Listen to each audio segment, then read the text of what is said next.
I think when it comes to online resale in particular, it's a challenging market to overcome. When you deal with product that's been previously owned, you look at something that someone else has loved. It may show small signs of wear. It may show little imperfections that don't necessarily diminish its value, but may alter its price.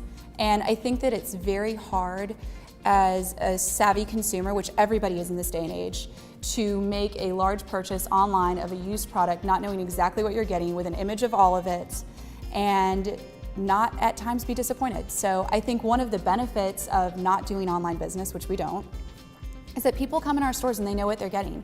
If we put a beautiful Louis Vuitton online, but we priced it because there's a stain on the inside of the liner, when the customer comes in and they feel that bag, they see that stain and they know it's part of that price. It doesn't get shipped to them for it to be some surprise that they're disappointed with when it arrives.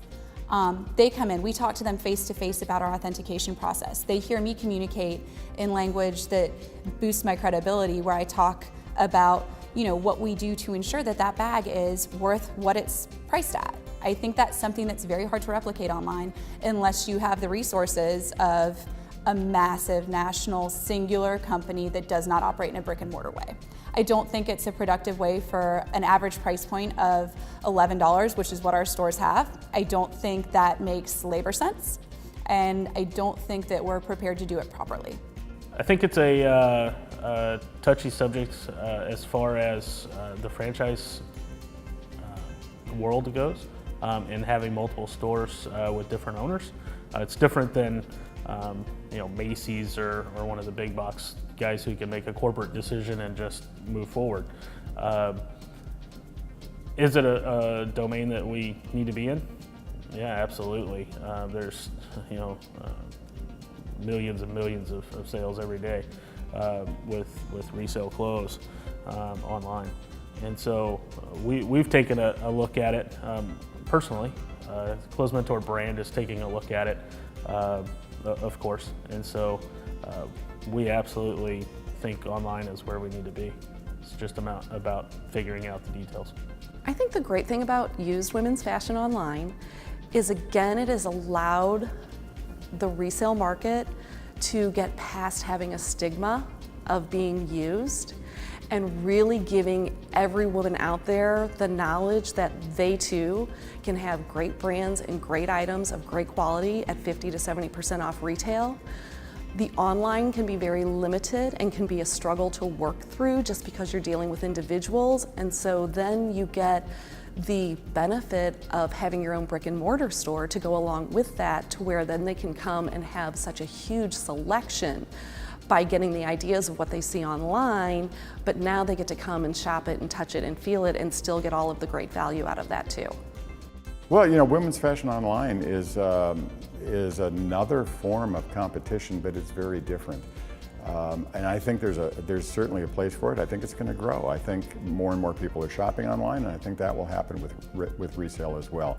But will that significantly impact us? I don't believe so, and here's why I think that.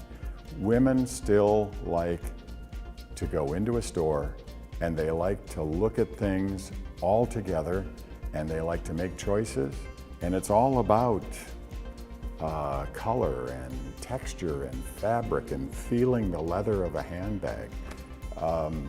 That's what brick and mortar does that you can't do online. So is online effective? It could be. Is it efficient? It probably is, but it's not the same experience. We would love to sell women's used fashion online.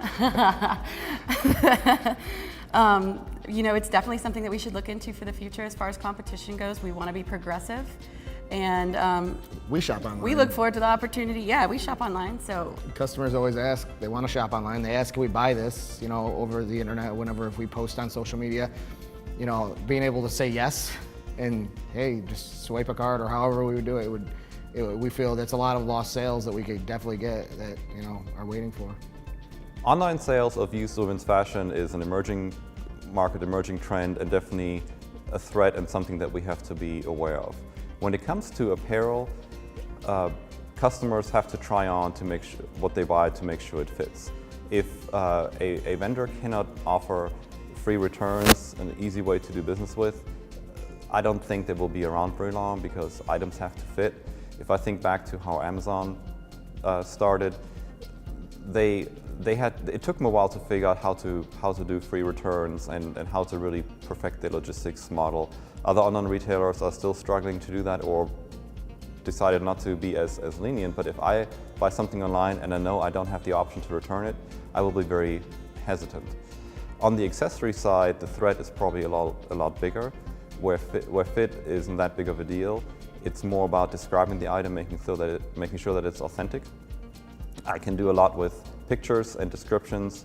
Those items may also be easier to ship. They may be of higher value, so the percentage of shipping is a little bit different. But as a traditional storefront where customers can come in to try on things, I think we will keep our right to exist.